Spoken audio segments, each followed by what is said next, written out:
Sa pagpapatuloy ng ating pag-aaral ng Aklat ng Pilipos, tayo po ay nasa kabanata 1 pa rin hanggang ngayon.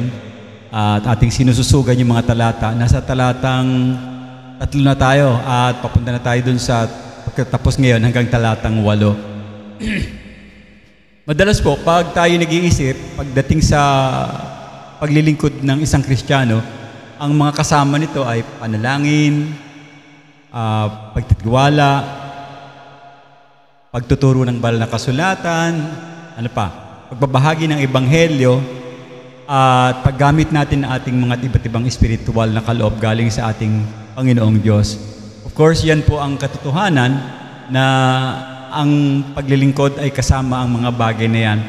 Ngunit, yung pakikibahagi sa biyaya ng Panginoon na nasa susunod na talata, ating pag-uusapan ngayon, kasama po yung isa pang bahagi ng alituntunin ng Christian Fellowship, which is pagmamahal o pag-ibig. Mga bagay na binanggit ni Apostol Pablo. At maging nung unang panahon, mga kapatid, unang siglo, unang panahon, ay kinakailangan talaga ang bahagi ng buhay natin tayo, nakikibahagi sa biyaya ng Diyos. Dapat natutuntun natin yon. At gayon din, bukod doon, pagbabahagi ng Panginoon sa atin ng biyaya, upang tayo makapaglingkod ay kanyang binibuhos, ginagawa niya at pinagkakaloob sa bawat isa na naglilingkod sa kanya. At maging hanggang ngayon, totoo pa rin naman yan, yung sharing ng grace ng Panginoon sa ibang kapatid.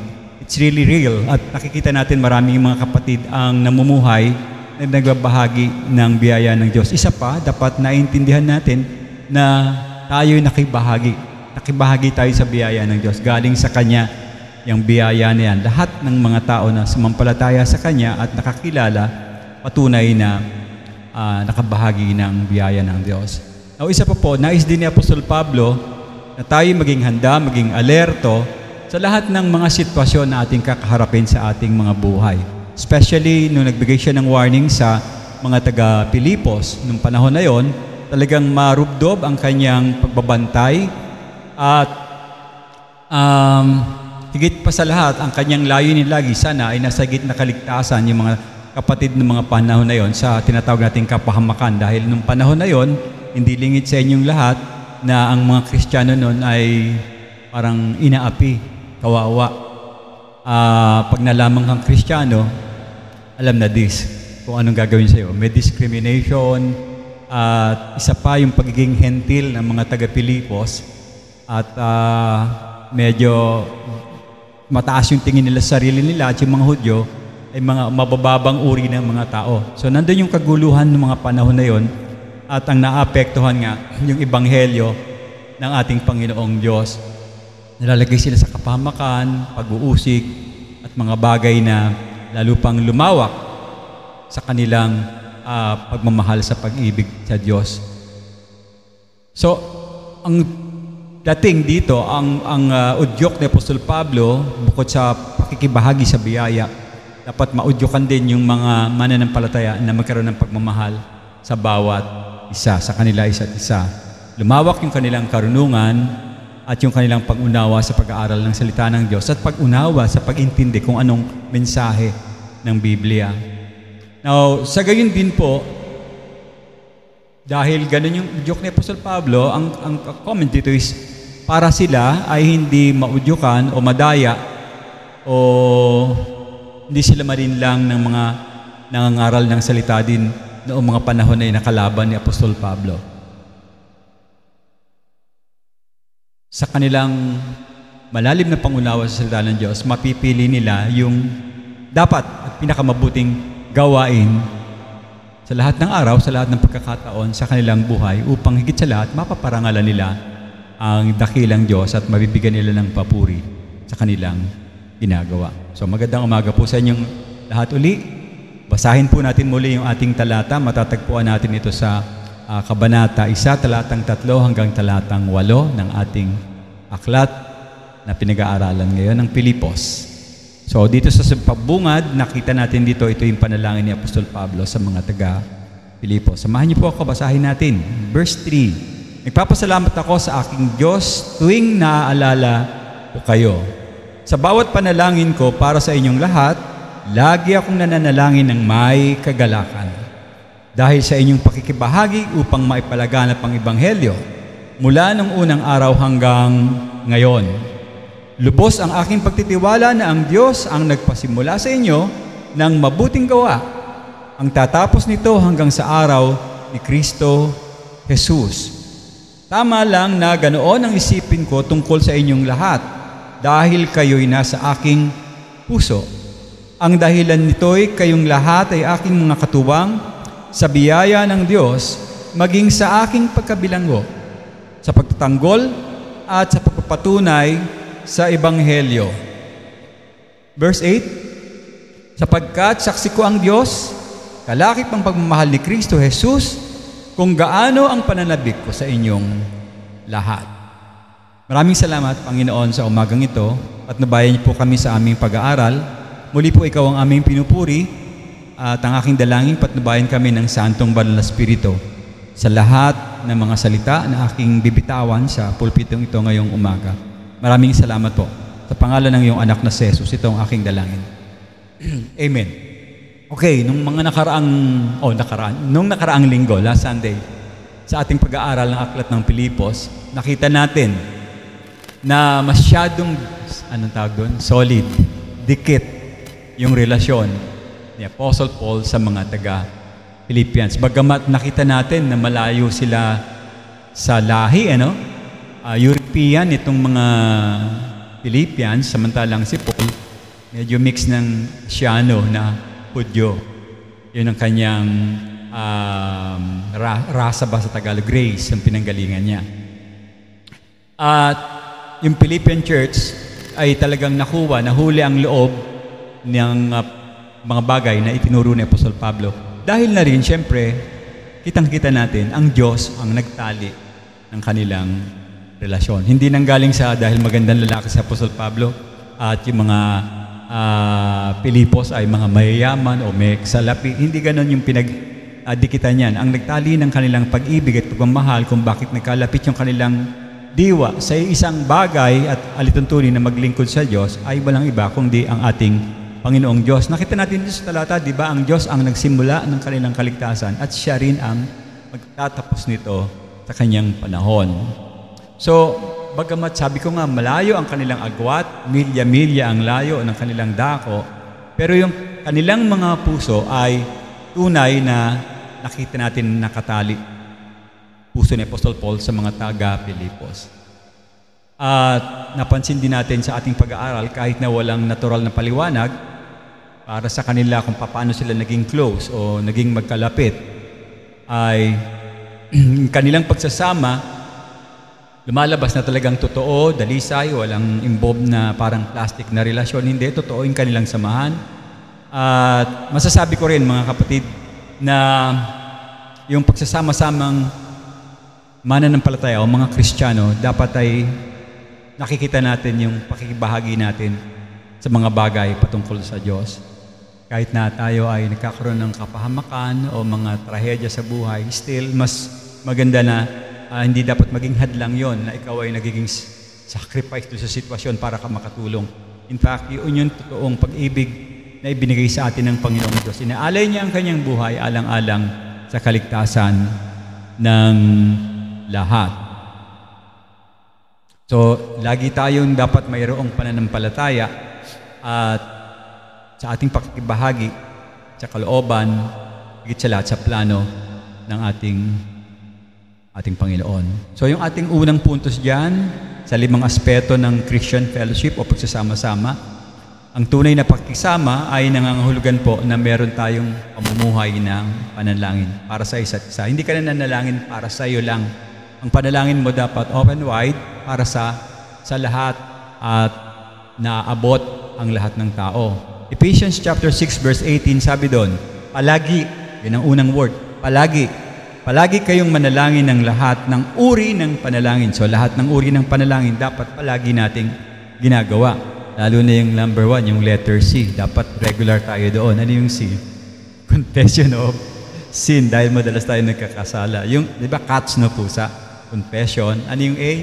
Adoration, thanksgiving, and yung paghingi, no? Supplication sa Diyos.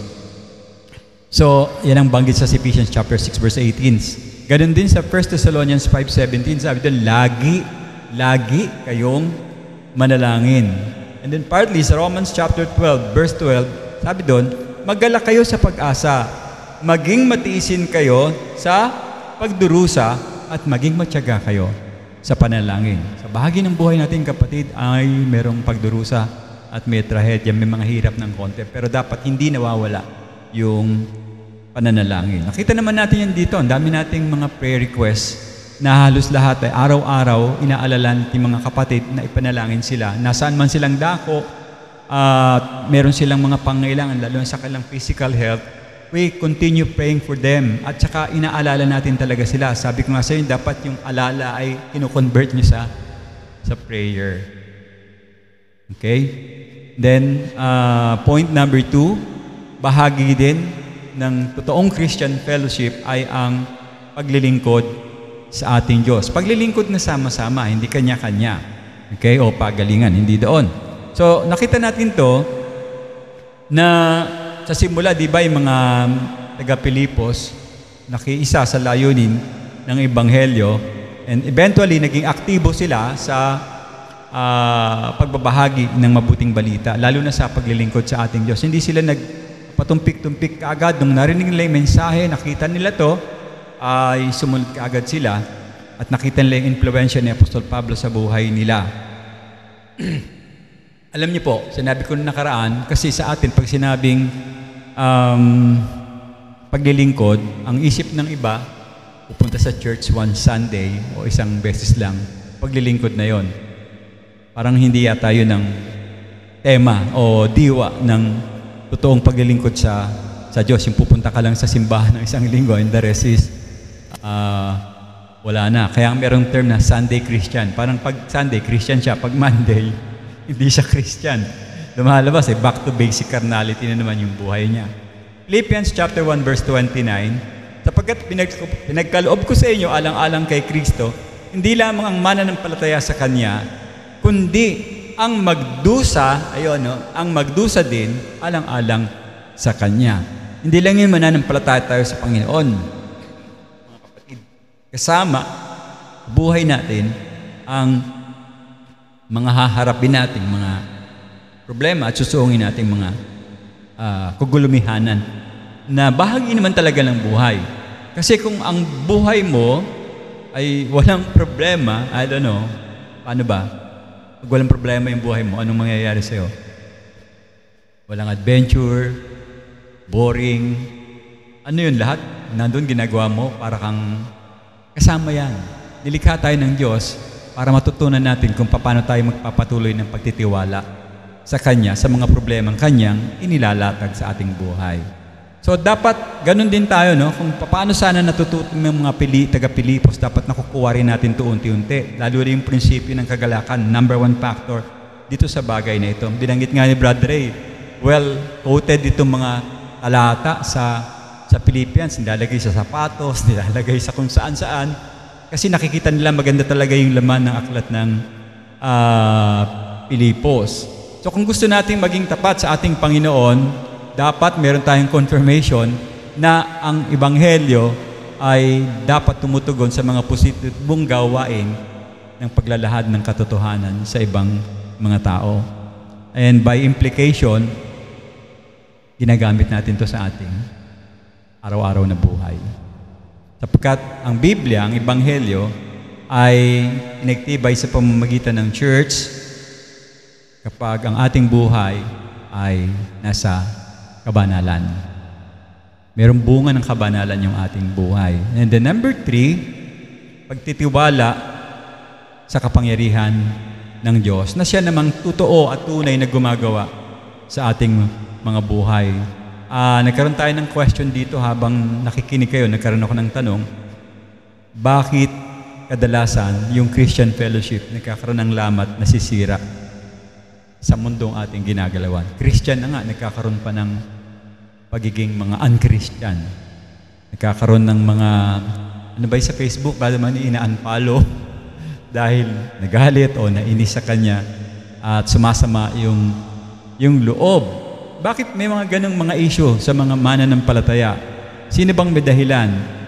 Ang Panginoon o yung mananampalataya? May mga bagay kasi kung minsan iba yung pakahulugan ng isang tao sa mga ilang certain doctrines or belief na pinagtatalunan nila. O kaya, paano ka magkakaroon ng style ng pamumuhay? By the way, pagdating natin I think sa susunod pag-uusapan natin yan kasi may mga tao na parang pahapyaw lang. Ayaw nila ng doktrina dahil nagdahati daw ng simbahan. So, focus lang sila dun sa tinatawag nilang love complex at hindi sila mag-aaral ng salita ng Diyos dahil nakakasira daw, nakakapaghati ng simbahan. Sa kabilang banda, meron man nagsasabi na masama din yung puro emotion lang. Merong balanse dapat yan. Makikita natin yan sa susunod na bahagi ng ating pag-aaral ng mga talata ng Pilipos. So, meron mga pinagtatalunan kung paano bigyang kahulugan yung mga doktrina o paano dapat mamuhay. Sa baptism lang, ang daming issue eh. Ano ba ang tamang paraan ng baptism? Nilulubog, binibisikan, kumukuha ng tabo, binubuhusan. Sari-sari, no? At may nagtanong na kuminsan, paano daw yung sa disyerto, walang tubig, paano mo siya ibabaptize? Maraming mga naiisip yung mga tao na minsan ay nagiging bahagi ng kaguluhan nila. Invisible baptism, walang tubig eh, disyerto. Mga bagay na kung paano rin bigyan ng kahulugan, yung kanilang mga interpretasyon sa buhay, sari-saring pananaw, katulad ng end times. Ayan, hati-hati yung mga scholars dyan. Merong pre-millennial, merong post-millennial, at merong amillennialist na diskusyon na sila rin naman ang nag-create ng mga theories na yon na pinagtatalunan nila kung sino yung totoo. Well, anyway, so, kaligtasan, meron din problema kung paano ang kaligtasan. Yung iba by works, yung iba by faith, yung iba kailangan magdagdag sa pananampalataya. Kasama rin yung ibang mga naging problema ni Apostol Pablo. Sa Galatia, anong naging problema? Yung pagtutuli, ginawa nilang issue. Pag hindi ka natuli, ikaw ay hindi ligtas. May mga ganong produkto na, o kaya sa ibang konsepto naman, kay Apostol Pablo, nagtatalo-talo sila dahil ayaw nilang tanggapin yung certain foods, bawal daw yun kainin. Diba? Nagbigay ako ng halimbawa sa inyo, bawal daw kumain ng dinuguan pag walang, alam nyo na yung terno na, no? And then nagbasa tayo ng talata sa 1 Timothy chapter 1 hanggang verse 2. Sabi dito, maliwanag na sinasabi ng Espiritu na sa mga huling araw ay iiwan ng iba ang pananampalataya at susunod sila sa mga mapaglinlang na espiritu at mga turo ng demonyo. And then we know in fact na ano yung mga teachings na yan. Ito yun. Ang mga katuruang ito ay pinalalaganap ng mga taong mapagpakunwari, mga sinungaling at may mga manhid na budhi. Ano yon? Pinagbabawal nila ang pag-aasawa, pagbabawal din nila ang ilang uri ng pagkain. So galing sa demon's doctrine yung bawal ang mag-asawa at bawal ang pagkain ng ibang mga certain foods. So, nagkakaroon ng division ang mga Kristiyano sa mga bagay na yan. At kung ang isang kapatid ay nakita natin na nagkamali tungkol sa mga pangunahing katotohanan ito, o maaring siya ay nagkasala, at maaring hindi rin siya lumalago sa kanyang pananampalataya, mga kapatid, it is our responsibility to bring him, akayin uli siya at hikayatin upang magkaroon siya ng pagbabago para umunlad yung kanyang pananampalataya. Then I made it clear na hindi tayo ang gagawa ng paraan para siya magkaroon ng pagbabago. Ang Holy Spirit ang tutulong. Pero responsibilidad natin bilang mananampalataya na maahikayat siya at maipanumbalik siya sa katotohanan. So yun yung tatlong pinag-usapan natin nung nakaraan. Patuloy natin. Number 4, doon tayo sa number 4 ngayong umaga, mga kapatid. Ano pa ang isang kailangan sa number 4? Kailangan nating sama-sama ng pakikibahagi sa biyaya ng Diyos. Basahin natin ang verse 7, chapter 1 ng Philippians. Tama lang na ganoon ang isipin ko tungkol sa inyong lahat, dahil kayo'y nasa aking puso. Ang dahilan nito, kayong lahat ay aking mga katuwang saan? Sa biyaya ng Diyos, maging sa aking pagkabilanggo, sa pagtatanggol at pagpapatunay sa Ebanghelyo ng Diyos. Pag pinag-usapan natin yung biyaya, dapat we should be, sa English tawag doon, grace-oriented. Oriented ka sa biyaya ng Diyos. Ano ibig sabihin? Yung hingin-hinga mo, galing yan sa Diyos. Yung ating breathing, galing yan sa Diyos. Yung lakas mo, galing yan sa biyaya ng Diyos. Dahil kung wala ang biyaya ng Diyos, hindi ka magiging malakas. Hindi ka makakapagtrabaho. Yung mga nagtatanim, minsan, nagmamalaki sila. Kami nagtanim niyan nung palay, kaya kayo nakakain. Parang, pagtitignan mo, sino may-ari ng lupa? Sino may-ari ng hangin na kailangan ng halaman? Sino may kailangan ng tubig? O sinong gumawa nun, mga bagay na yan? Sasabihin mo ikaw? O wala kang maipapagmalaki. Ang araw, kanino galing na kailangan ng halaman? Diba? Kaya nga tama tayo Ang tawag natin sa ating pag-aari, ari-arian. Because hindi naman talaga sa atin yon. Yung iba kung makasikil doon sa bagay, akin yan, ako may-ari niyan, ako naka-invento niyan, sa akin yan. Hindi yan dapat maging ganyan ang konsepto natin. Pag pinag-usapan natin biyaya, grace-oriented ka, everything belongs to God. Hindi ka pwedeng magmalaki. Hindi mo pwedeng sabihin na ikaw yan, kaya ka magaling. It comes from God.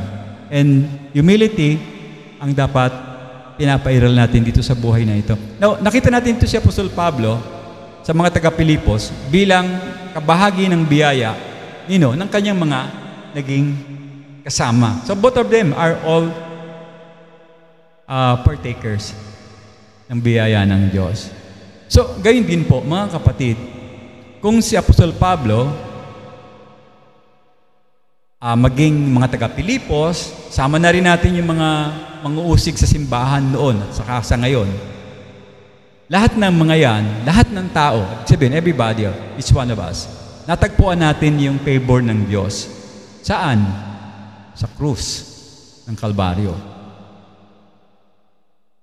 Bagamat, hindi talaga tayo karapat-dapat, pero dahil sa biyaya ng Diyos, nakuha natin yung favor na yon.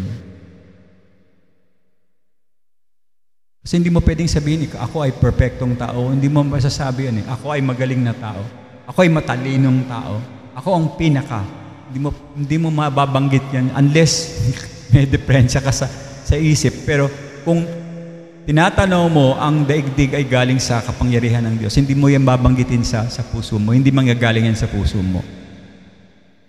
Siyempre, tayo rin nakakilala sa Diyos. Dapat naintindihan natin na ang lahat ng ating ginagalaw ay galing sa biyaya ng Diyos. Ang kinakain natin araw-araw, kaya kami pag nagpe-pray sa gabi, ang una kong ginagawa. Salamat Panginoon sa biyaya na natamasa namin sa inyo ngayong araw na ito. Salamat din po at pinatbayan nyo kami, binigyan nyo kami ng protection, pag-iingat.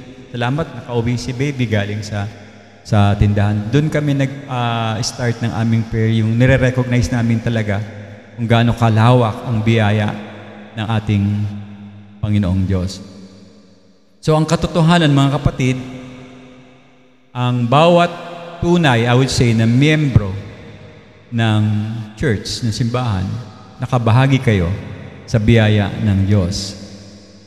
At me personally, habang ako lumalago sa Panginoon nung mga time na nakikita ko, masigit kong nadadama, mga kapatid, kung gaano karaming biyaya ang kinailangan ko para sa kaligtasan. Hindi ko pwedeng sabihin na ako'y magaling kaya ako ligtas mo, Panginoon. Ako'y mabait kaya galing lahat sa Panginoon yung mga bagay na yan. So kung gaano karaming biyaya ang kailangan natin sa araw-araw para makapagpatuloy tayo sa pakikipag-isa natin sa Panginoong Diyos, ang Panginoon na nagsasagawa ng mga bagay na ating natatapos sa buhay natin. Laging lahat galing sa Kanya. Kaya yung salitang pagpupuri dapat ay hindi nawawala sa bibig natin yun. Parang kayang-kaya si Breno mga bata. Anyway, mga kapatid, isang mahalagang bagay ang dapat nating tandaan dito sa portions na ito. Yung pagtingin natin sa ating sarili. Bilang isang Kristiyano, nakabahagi ng biyaya ng Diyos. Anong kailangan natin gawin kung talagang nire-recognize natin yung grace ni God? Kailangan nating magpakumbaba sa ating mga sa pananaw sa buhay at I would call it parang lahat ng antas, lahat ng level na ating ikinikilos. Dapat humility yung ating ginagamit dito. Sa kaso po ni Apostol Pablo, kasi maaari niyang, tignan niyo tignan natin si Apostol Paul, pwede siya magmalaki. Pwede niyang ituring yung sarili niya na dakila sa lahat ng mga apostol, ng mga hentil. Walang mas parang hihigit sa kanya sa naging, anong tawag dito? Natapos ni Apostol Pablo o nabot ni Apostol Pablo, 13 aklat yung kanyang naisulat.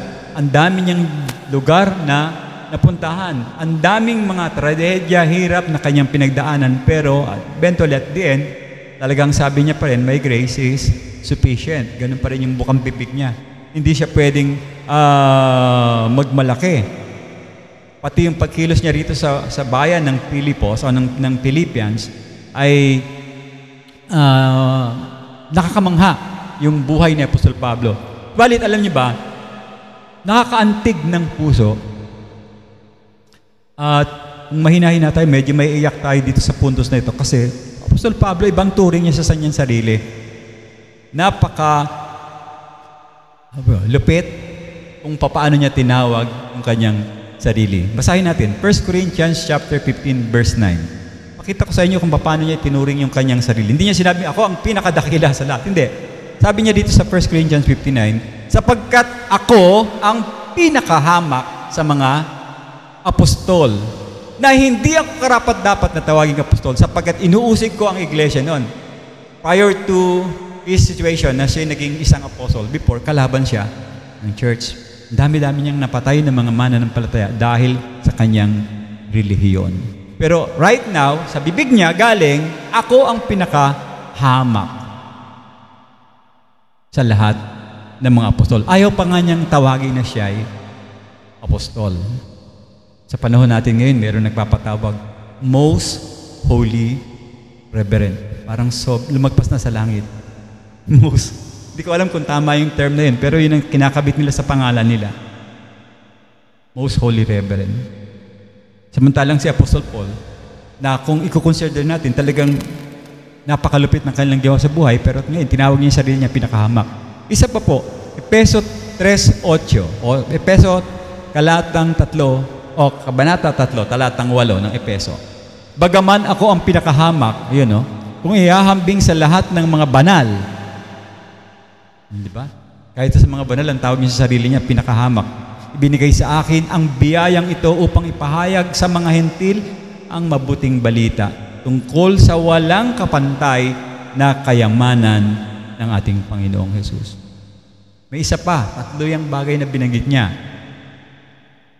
Pinakahamak sa mga apostol, yung pangalawa, pinakahamak o ihahambing sa lahat ng mga believers, mga saints. Hindi niya tinataas yung kanyang sariling pedestal. And then sa 1 Timothy chapter 1 verse 15, ito yung I would call talagang pinakamalupit sa lahat ng malupit. Mapagkakatiwalaan ang salitang ito, nararapat tanggapin lahat. Dumating dito si Kristo Jesus sa sanlibutan upang iligtas ang mga makasalanan. Ano sabi niya sa dulo? Ako ang pinakamasama sa lahat. Inamin, tinanggap. Minsan tayo parang palusot. Hindi ako gumawa niyan. Ganun kaagad sabi natin, hindi ako may gawa niyan. Tatakip ka kaagad ng pagkakalam. Dito sabi niya, sa lahat ng masama, ako ang chief. Ako ang hari ng masasama, sabi ni Apostol Pablo. Diba nakita niya kung paano niya binaba yung kanyang sarili? Kakaiba. Kaya bawal talaga sa mga mananampalataya ang magtaas ng kanilang sarili. Kasi nakibahagi lang tayo sa biyaya ni God. Galing lang lahat yan kay God. Ang tinatamasa natin ngayon, kung ikaw may nagkaroon ng promotion, maganda ang iyong sitwasyon, everything, account natin yan sa ating Panginoon. Let's give glory, purihin natin siya, pasalamatan sa lahat ng ating mga tinatangkilik sa ating buhay. So, kamusta po kayo mga kapatid? Kamusta ang inyong Kristiyanong pakikisama?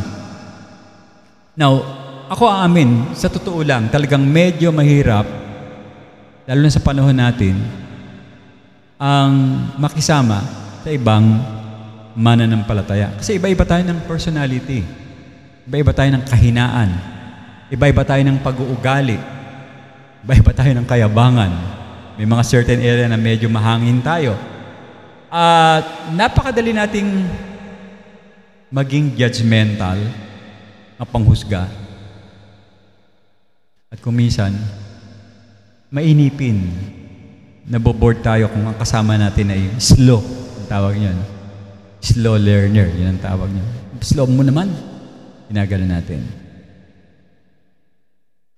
Ano ba naman ang taong to? Paano ba yung term? Ano ba naman itong taong to? Napaka-slow. O ano ka ba naman? Tagal-tagal mo ng ganyan, hindi mo pa rin alam eh. Ginajudge ka natin yung mga tao yan. So, tatanungin mo yung sarili mo, bakit napakahirap pakisamahan ng taong ito? Alam niyo nagiging resulta sa Christian Fellowship ngayon dahil hindi nila inintindi ito. Kaplastikan. Kaya pakisamahan pero plastic relationship lang. Akala mo mabait. Akala mo matino sa'yo pero pag talikod mo, iba pala yung mga sinasabi sa'yo. Pilit. Imba? Pilit ang kanyang pakikisama. Hindi talaga tunay na diwa ng pagiging Kristiyanong naglilingkod kung paano siya makitungo sa isa't isa. Mayroon po isang tao sa simbahan, siya ay madalas magaspang yung kanyang asal, pananalita, Kristiyano, no? Pag-uugali, isang taong nakakasakit at masyado siyang critical o confrontational sa mga tao. Isang araw, siya ay tinanong kung paano niya nakilala ang Diyos. Kasi iba yung ugali niya. Bakit sa lahat ng Kristiyano ito yung ibang ugali? Bakit meron siyang ganong upbringing? So tinanong siya ng pastor, bakit ganon ka ang estilo mo sa buhay? So meron siyang binanggit, meron pala siyang experience, nakakilakilabot. Inabuso siya ng kanyang mga stepfather nung siya ay hindi pa Kristiyano. Ang ginawa niya, tumakas siya doon sa bahay, doon sa kakilakilabot na buhay, tinakasan niya, at naglaon, nakakilala siya sa Diyos, tinanggap niya ang ating Panginoong Jesus.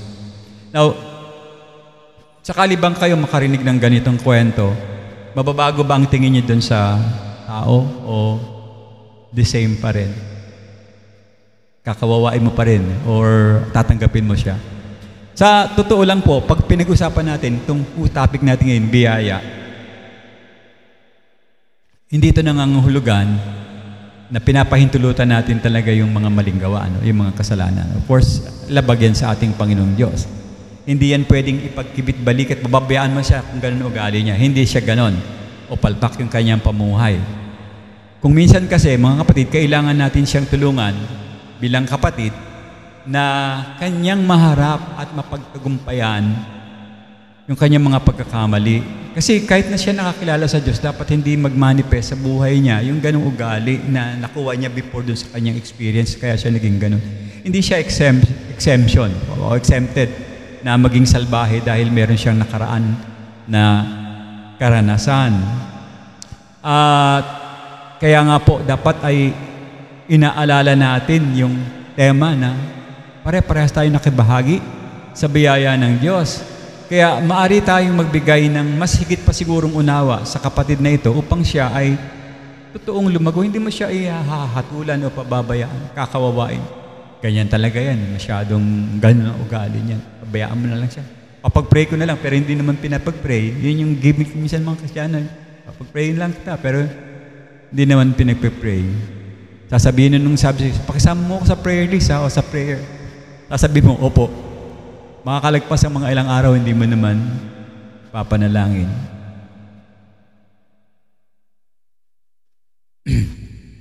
Nanonood ba kayo ng K-drama? Siguro, no?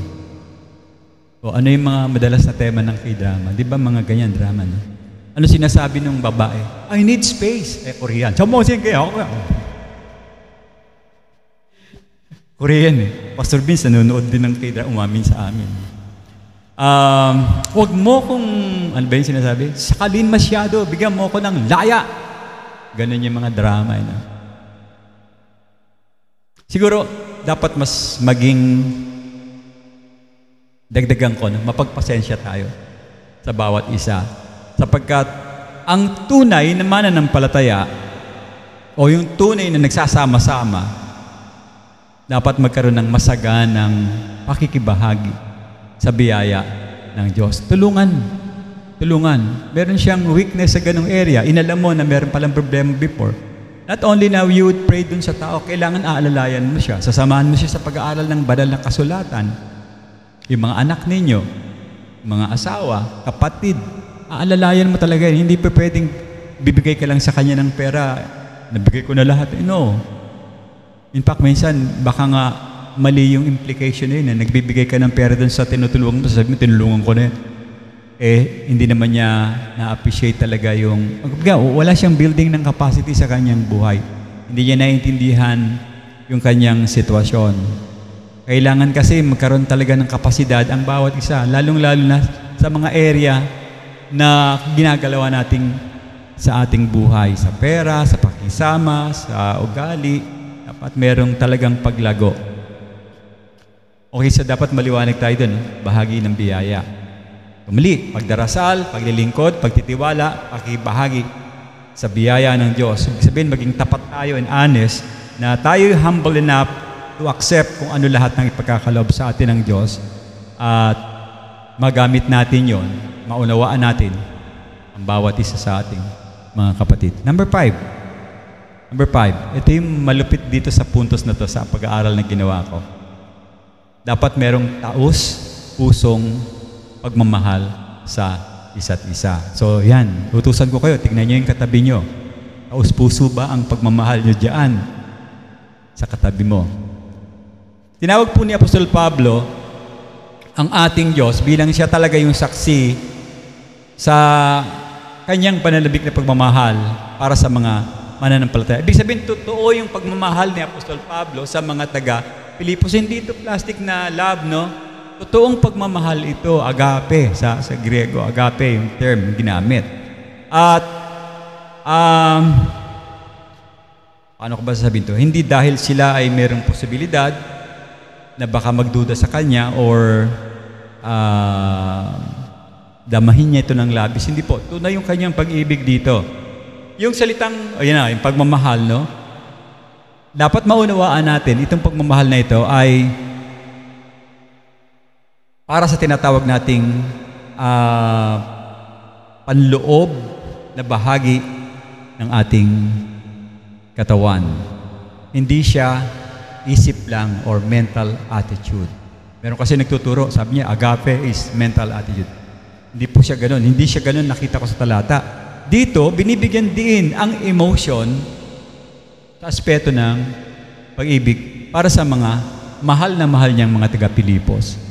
Kasi hindi magiging bukod ng mga salita ni Apostol Pablo kung hindi talaga totoo at walang halong emotion yung kanyang pagmamahal sa mga taga-Pilipos. Kasama po sa salitang agape.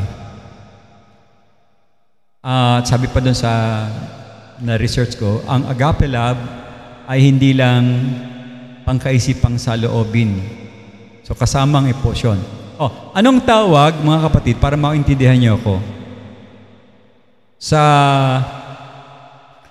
isang tao na meron lang pangkaisipang saloobin, yun lang yung kanyang mindset pagdating sa love, nasa isip. Anong tawag niyo doon? Meron siyang, walang emotion, nasa isip lang. Anong tawag niyo? Anong klaseng puso? Pusong bato. Tama, ano? Tama tayo doon. Yung emotion lang, walang mindset, hindi siya balance, emotion lang. Anong tawag natin doon? Pusong yelo. Nanlalamig. Nanlalamig siya. Ayaw kumilos. Pinakamalamig na tao sa lahat. Ayaw gumalaw. Diba yan yung binanggit sa aklat ng Revelation? No? Parang binago nyo na yung pag-ibig nyo sa akin. Sabi ng Panginoon, susuko ko kayo kasi ang pag-ibig nyo ay nanlalamig, sinabi ng Panginoon sa kanila. Kasi nga hindi tama yung paggamit ng agape. Ngunit dito mga kapatid, si Apostol Pablo ay tunay na emotional. Hindi siya emotion na in control. Masama din pag ang kumokontrol sa'yo ay emotion. It should be your mindset. Pero dapat, para saan ba ang emotion? For appreciation. Kaya binigay sa atin ng Diyos yan, na ikaw ay kailangan maging masaya. Pag mayroong masayang nangyayari, maging malungkot. Para pag may malungkot na nangyayari sa'yo, magulat. Pag may kagulat-gulat, binigay yan ng Diyos para sa tamang gamit. Pero pag inuna mo yung emotion, ayun, yun doon nagkakamali. Okay? Tignan nyo yung pag may sunog, emotion. Pati piano, nabubuhat. Emotion yon. Wala sa sarili kung ano-anong paggagawa. Dapat balanse po tayo dito sa pag-usap natin dito sa pag-aral pala ng aklat ng Pilipos. Yung pag-ibig dito, yung pagmahal dito ni Apostol Pablo, itangkita natin na talagang mix, merong emotions na tama ang paggamit niya sa mga kapatid. Mahal niya yung bayan ng Pilipos. 1 Thessalonians chapter 2, verse 7b hanggang verse 8. 1 Thessalonians, naging magiliw kami sa inyo tulad ng isang mapagkalingang ina sa kanyang anak. Kaya nakita ko may emotion dahil yung kanyang sample, paano ba arugain ng nanay yung bata na maliit, pinapakain. Dahil sa laki ng aming pananabik sa inyo, habang buong kagalakang binabahagi namin sa inyo, hindi lamang ang ebanghelyo ng Diyos, kundi maging ang aming mga buhay. Dahil minamahal namin kayo. Pinapamahal na kayo sa amin. Yung kanilang koneksyon, yung kanilang relasyon ng pagmamahal, todo sagrado, talagang totoong agape love yung kanilang ginamit. Ang agape love, ang right object, ay walang iba kundi ang ating Panginoon.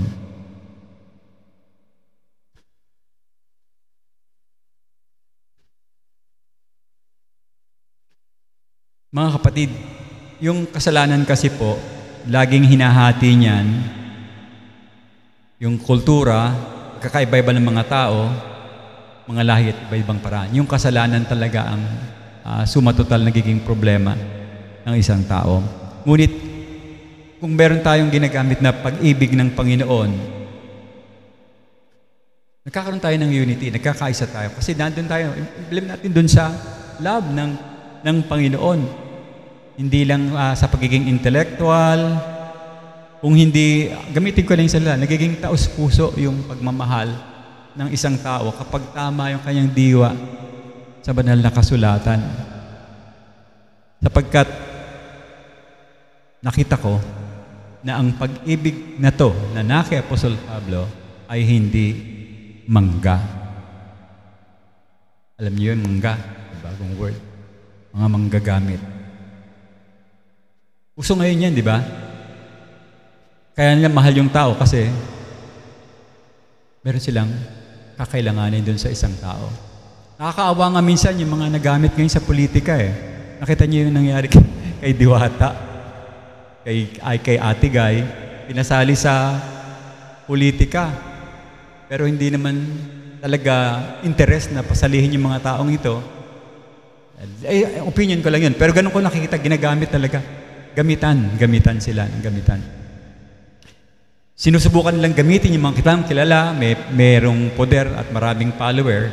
Para saan? Bakit nila ginagamit yon? Sa sarili nilang kapakanan. Hindi nila talaga mahal yung mga taong yan. Sabi nga, yung pinakapangit na politika nandito raw sa ating bansa. Siguro sa ibang bansa rin, ganun din yung politics. Subalit, kapag yung pagmamahal ay galing sa Diyos, mga kapatid, ito'y tunay na naghahanap ng pinakamahusay na bagay na maiisip niyang gawin para sa kanyang kapatid. Totoo kasi yun, hindi yan nanggagamit na pag-ibig. Kasi pagka totoo yung pag-ibig ng tao, kahit na mawala siya, kahit na yung buhay niya, maisakripisyo, gagawa niyang paraan para matulungan yung isang tao. Kita natin yan sa buhay ng ating Panginoong Diyos. So, tignan natin yung application dito sa pag-aaral natin. Number 1, yung aklat ng Pilipos ay isa sa mga napaka-personal na sulat ni Apostol Pablo. At makikita natin maraming mga pwede tayong magamit dito sa buhay natin bilang mananampalataya sa kasalukuyan. Alam po natin na sinulat ni Apostol Pablo sa kanyang kulungan, sa bilangguan. Saan siya nakakulong? Sa Rome, no? Saan siya nakakulong? Sa Roma. At yung kanyang paghimok sa mga taga-Pilipos ay para makita nila yung kanyang halimbawa upang lalo sila maging matibay sa kanilang pananalig sa Panginoon. Yung influence ni Pablo na nangyari sa buhay niya, pinapamalas niya sa mga taga-Pilipos at yun ang kanilang nakuha dun sa diwa. Hindi lang yung pagdarasal, paglilingkod, pananampalataya, pag-ibig at pagbahagi sa biyaya. Lahat-lahat halos ng bahagi ng buhay ng Apostol Pablo ay kanyang pinakita yung tunay na diwa at kanyang isip sa paglilingkod para mas lalo sila at higit na tumibay, lalo pa rin silang higit na lumakas yung kanilang loob para maipangaral talaga ang mabuting balita ng ating Panginoon. Kahit na mayroong panahon na sila'y inuusig, nakikita nyo sa lahat ng mga bayan na pinuntahan ni Apostol Pablo, tanging ang Pilipos lamang ang parang talagang level up, no? They reach maturity. Yung iba parang worse yung scenario, yung Corinthians, kaya 2 sulat yan, talagang sobrang sakit ng ulo ni Apostol Pablo sa mga taga Corinto. So, dapat po nating asahan, another application, na mayroon talagang mga hindi mananampalataya sa Bible na maging kaaway natin o mari tayong usigin sa pagkakataon na yan. Sabi po ng Panginoon, mismo ang Panginoon nagsabi sa Matthew 10:22a,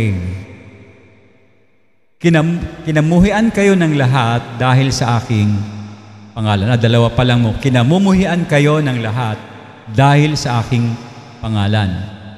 So, ibig sabihin, kung tayo tagasunod ng Panginoon, expect na meron ding mamumuhi sa atin. Kasi mismo ang Panginoong Hesus ay kinamuhian din. Ganun din si Apostol Pablo. Ganun din yung mga taga-Pilipos. At sa panahon natin, ganun din. Probably merong mga mamumuhi sa atin dahil sa ating pananampalataya sa ating Panginoong Hesus. At maging si Apostol Pablo ay merong binigay na napakagandang payo. Nasa verse 27 ng chapter 1 ng Philippians. Medyo moving forward na tayo nito. Verse 27. Mamuhay lamang kayo sa paraang karapat-dapat sa Ebanghelyo ni Kristo. Sa gayon, dumating man ako at kayo'y makita o wala man sa harap ninyo at mabalitaan ko ang inyong kalagayan, malaman kong kayo'y matatag na nanindigan sa iisang espiritu at may isang layunin na sama-samang ipinaglalaban ang pananampalataya at Ebanghelyo. So marinig lang ni Paul na yung kanilang joy nang galing dun sa leading ng Banal na Espiritu, yung kanilang pananampalataya sa Ebanghelyo. Totoo na kanyang kasi. Kahit hindi na makita siguro. Siguro pinapaasa ni Pablo na makakawala pa sa kulungan. Pero alam ko yung kwento, no? Pag binasa niyo yung Book of Acts, malapit na siyang mamatay yung kanyang pagkakulong. Papatawag na siya ni Nero. Now, bilang karagdagan mga kapatid, alam po natin, dapat masigit nating malaman na kailangan natin sa buhay natin ang pagkakaisa at pagpakukumbaba. Yan yung number 1 factor dapat nasa buhay natin. Meron tayong diwa na tayo nagkakaisa dahil tayo nagkaroon ng humility sa buhay natin. So pag-isipan natin maigi ito mga kapatid, na ang premise galing sa humble spirit, humility, at unity na ating pinapamuhay. Hindi yung kung ano yung gusto ng isa, masusunod. Kung hindi gusto ng dalawa, masusunod. Ang masusunod dapat, yung sinasabi ng Diyos, magkaroon kayo ng pagkakaisa. Yun ang payo ni Apostol Pablo. Magkaroon kayo ng pagpakumbaba sa bawat isa. Pagsikapan po natin yon. Palalahanan po rin na yun, yung tinatawag nating pagkakasundo, dapat naghahari sa buhay natin yan. At maliwanag, dapat nagbubuklo din tayo sa isang pag-ibig. Magkaroon tayo ng isang buong diwa para sa ating Panginoon. Huwag tayong gagawa ng anumang bagay kasi meron kang hinahangad sa buhay mo. Ayaw mo makisalo, ayaw mo sumama, ayaw mo makisa kasi meron kang premise. Gusto mong sumikat, gusto mong maging tanyag, kaya hindi ka nakikiisa sa samahan. Okay? Patuloy po tayong magkaroon ng tinatawag nating pagpapakababa sa ating sarili at pagmamalasakit para po sa kapakanan ng iba, hindi lamang sa ating sarili. Na may talata tayo dyan. Philippians chapter 2 verse 2 hanggang verse 4. Lubusin ninyo ang aking kagalakan. Sabi ni Apostol Pablo, magkaisa kayo sa pag-iisip. Ayun, no? Magbuklod kayo ng isang pag-ibig at magkaisa kayo sa diwa ng layunin ng banal na kasulatan. Huwag ninyong gawin ang anuman dahil sa pansariling hangarin o dahil lang sa kayabangan. Sa halip, magpakumbaba kayo at ituring na ang mas mahalaga kaysa sa inyong sarili. Pahalagahan ninyo ang kapakanan ng iba at hindi lamang ang kapakanan ng inyong sarili. Out talaga yung sarili natin. Hindi kasama pagdating sa paglilingkod. Laging ang Panginoon at saka yung iba. Alala nyo, no? Ano ibig sabihin ng joy? Jesus, others, yourself. Huli ka. Mauna ang Panginoon, mauna yung iba, huli ka. Alam niyo po siguro na meron kayong katiyakan, tiyak ito, kapag ginamit natin itong mga talatang ito, kukunti na ang magiging pasaway sa simbahan. Mababawasan sila. Lalo na kung didinggin natin yung payo ni Apostol Pablo. Susundin natin itong buong diwa na tayo nagkakaisa pagmamahalan. Mawawala ang pasaway sa simbahan. So mga kapatid, ang pinakamahalagang alituntunin na itinuro sa atin ni Apostol Pablo na nanggaling sa mga diwa niya sa mga taga-Pilipos, nagdulot ng ang Christian fellowship. Magdarasal, paglilingkod, pagtitiwala, pakikibahagi, at taos-pusong pagmamahal. So dalangin ko mga kapatid na ang mensaheng ito ngayong umaga tunay na magdala sa atin ng panghihikayat na makatulong sa bawat isa sa atin at sa pagsisikap natin na maging matibay yung ating pananampalataya, yung ating pananalig. Katulad ni Apostol Pablo, minsan niyang binanggit sa kanyang sulat, sabi niya, lahat ng mga bagay ay aking magagawa sa pamamagitan ng Panginoon nagpapalakas sa akin. Naway maipadama natin sa ating kapwa ang dakilang pag-ibig ng Diyos sa lahat ng sitwasyon. Maraming salamat, Panginoon, sa umagang ito, sa mga biyaya na iyong binigay sa amin. Maraming salamat din po sa mga payo nyo na nanggaling sa sulat ng dakilang apostol, Panginoon, na si Apostol Pablo. Mamutawi sa aming puso at isip. Sana, Panginoon, ngayon pa lang ay kinakausap mo kami na umiral ang mga katotohanan ito na aming nakita sa iyong salita. Maging tapat kami sa pananalangin, maging tapat kami, Panginoon, sa alituntunin ng paglilingkod, pagtitiwala sa iyo, at higit sa lahat yung pakikibahagi namin sa biyaya at ng taos-pusong pagmamahal. Magamit namin ng wasto ayon sa iyong kalooban at ayon sa iyong ikakalugod, Panginoon. Maraming salamat po. Ito ang aking dalangin sa pangalan ng iyong anak na si Jesus. Amen.